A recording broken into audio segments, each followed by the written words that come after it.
So on the path to success, yeah, there have been a few mishaps. One in particular, I remember going to do a gig in Exeter, and it was about 2.5 years ago, and I was paid £50 fee for it, which for me at the time, I had done free gigs for like 3 years, so £50 was like the shit, and I was like, yeah, this is gonna be cool. So I got a train down there. Train ticket cost £80, and I was like, fair enough, all right, I might be able to sell some CDs and kind of, you know, it's gonna be worth it because I'm doing the gig and stuff. So I got to the venue, did a sound check, waited around for a bit, and it got to the time that I was meant to go on stage, and there was no one in the room.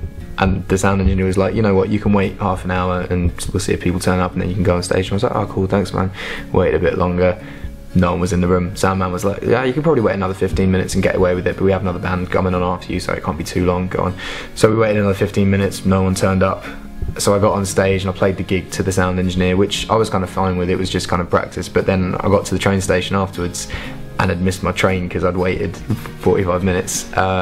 And the next train was like at 5 o'clock in the morning, so I kicked out at the train station that night, and then got the 5 o'clock in the morning home. But on that train, on the way back, I was just kind of like I don't think this is going to work. Like every gig I'm doing, less and less people are turning up, and I don't feel like this is kind of going anywhere. And you know, every single label I'd gone to at the time had said that this song wasn't a hit, this song doesn't work. The fact that you're slightly chubby and ginger isn't a very good kind of like marketing tool for us. And like I was just kind of like, is this ever going to happen? And I guess the way that I maintain self-belief in that is that, one, I'm not very good at anything else, so what was I going to do? I might as well just gig. I'm young enough to kind of get away with it at the moment and not really go to uni. Two, with the kind of whole look and the songs maybe not being everyone's cup of tea and stuff like that, because I fully am aware that it's a very love and hate thing, but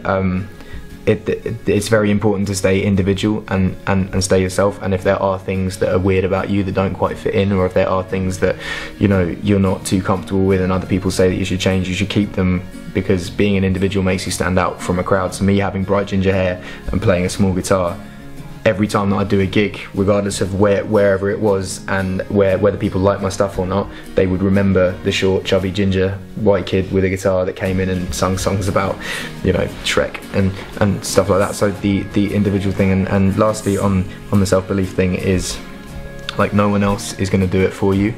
If you want it bad enough, then go out and do it yourself and make sure you work your nutsack off, because there is someone else out there still.